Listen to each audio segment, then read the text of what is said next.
अब इतना झूठ बोल बोल करके ये पूरी तरह से लगता है निराश और बौखला है इनके परिवार पूरा सहमत। यही तो दिक्कत है। यानी परिवार जब सहमत हो जाती तो दिक्कत। उन्होंने जो 400 पार का नारा दिया है केवल संविधान बदलने का और लोकतंत्र को खत्म करने का।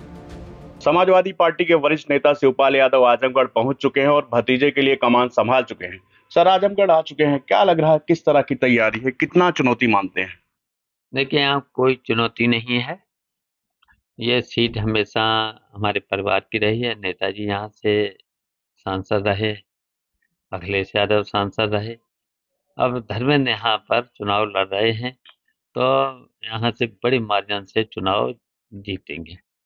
सर, 2022 के विधान लोकसभा उपचुनाव में जिस तरह समाजवादी पार्टी को हार मिली थी, कितना चुनौती मानते हैं? देखिए उस समय थोड़ा सा धर्मेंद्र को समय भी नहीं मिला था तो और आकर के घूम भी नहीं पाए थे, प्रचार भी नहीं कर पाए थे।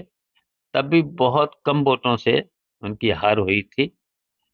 लेकिन अब तो देखिए भारतीय जनता पार्टी से पूरे देश की जनता खिलाफ हो चुकी है।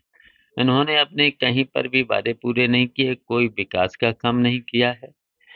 केवल महंगाई, बेरोजगारी, भ्रष्टाचार को बढ़ावा दिया है और ये पूंजीपतियों से मिल करके केवल चंदा वसूलने का काम किया है और इन्होंने पूंजीपतियों के ही कर्जे माफ करे हैं।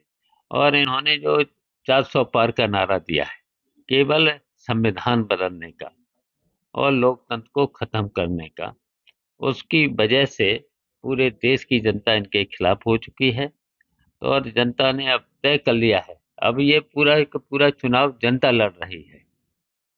तो जब जनता चुनाव लड़ती है ना तो फिर तो भारतीय जनता पार्टी का फिर सफाया ही होना है। सर, जिस तरह से प्रधानमंत्री ने 65 दिनों में दूसरी बार आजमगढ़ में जनसभा की है, यहाँ की बड़ी योजनाओं की सौगात दी है, क्या मानते हैं सर? देखिए ये केवल झूठ बोलते हैं, ये जनता समझ चुकी है।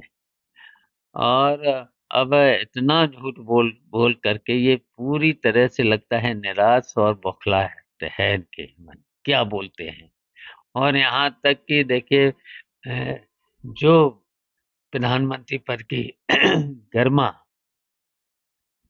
थी वो भी गर्मा को गिरा, झूठ बोल करके गिराया है। तो क्या क्या बोलते हैं।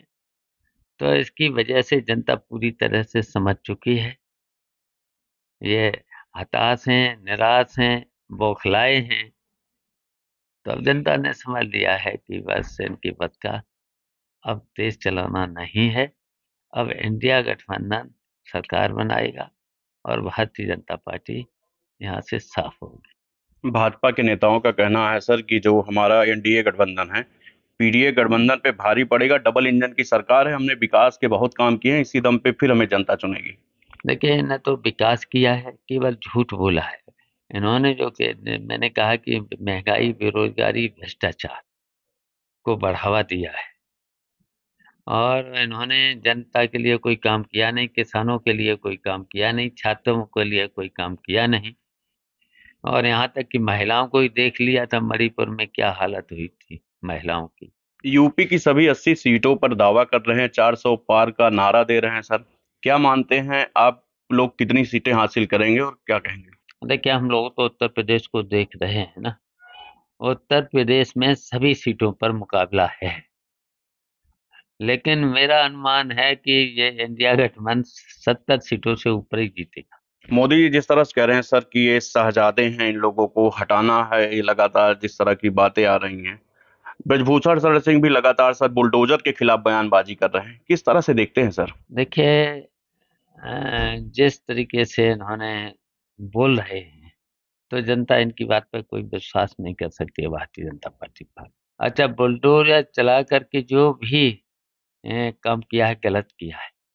अगर कहीं पर भी परिवार में एक व्यक्ति अगर किसी ने झूठी भी दरख्वास्त दे दी है तो उस पर भी बुलडोजर चला दिया है। तो बरबर तो जनता को परेशानी किया है। कन्नौज से तेज प्रताप जी को टिकट दिया गया था, फिर अखिलेश यादव जी उतर गए, तो क्या परिवार से सहमति नहीं बन पाई? परिवार पूरा सहमत। यही तो दिक्कत है, यानी परिवार जब सहमत हो जाती तो दिक्कत। दैनिक भास्कर से बातचीत करते हुए शिवपाल यादव का कहना है कि भाजपा से प्रदेश और देश की जनता हताश और निराश है। अजय कुमार मिश्रा, दैनिक भास्कर, आजमगढ़।